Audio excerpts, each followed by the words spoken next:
দেশের রেল যোগাযোগ ব্যবস্থাকে আরও আধুনিক, নিরাপদ ও বিস্তৃত করতে নতুন পরিকল্পনা হাতে নিয়েছে সরকার। লক্ষ্য পর্যায়ক্রমে দেশের সব জেলাকে রেল নেটওয়ার্কের আওতায় আনা। মঙ্গলবার সচিবালয় তথ্য অধিদপ্তরে আয়োজিত জরুরি সংবাদ সম্মেলনে রেলপথ মন্ত্রী শেখ রবিউল আলম জানান, বর্তমানে ৪৯টি জেলা রেল যোগাযোগের আওতায় রয়েছে। এর সঙ্গে আরও ১০ জেলা নতুন করে যুক্ত হচ্ছে। এই মুহূর্তে বাংলাদেশে ৪৯টি জেলা রেল যোগাযোগের সাথে যুক্ত আছে। তো আমাদের নির্বাচনী ইশতেহারে ছিল ৬৪ জেলাকেই আমরা রেল যোগাযোগের সাথে যুক্ত করতে চাই।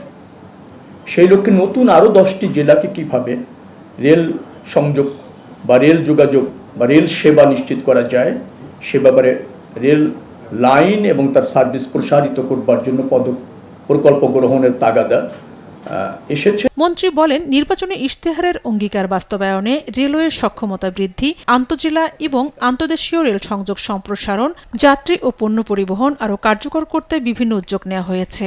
ডিপিপি পাস হওয়ার সময় ট্রেন লাইন হবে, at the same time locomotive এবং ক্যারেজ আয়োজন ওই ডিপিপির মধ্যেই থাকবে। এর জন্য আলাদা প্রকল্প না, সমন্বিত প্রকল্প হবে।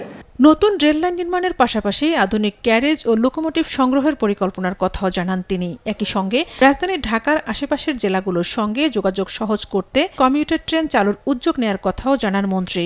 যেহেতু কমিউটার ট্রেন চালুর একটা ব্যবস্থা আমাদের অঙ্গীকার আছে, যেমন Dhaka Narayanganj, Dhaka Tongi, Joydebpur, at the same Dhaka Manikganj, Dhaka Narsingdi. তো মানিকগঞ্জ ট্রেন যোগাযোগ নেই, তো আমরা ঢাকা মানিকগঞ্জ এটা করার একটা সিদ্ধান্ত নিয়েছি। যে এ সময় দেশের পরিবহন খাতে শৃঙ্খলা ফিরিয়ে আনতে সরকারের নেয়া বিভিন্ন পদক্ষেপও তুলে ধরেন তিনি।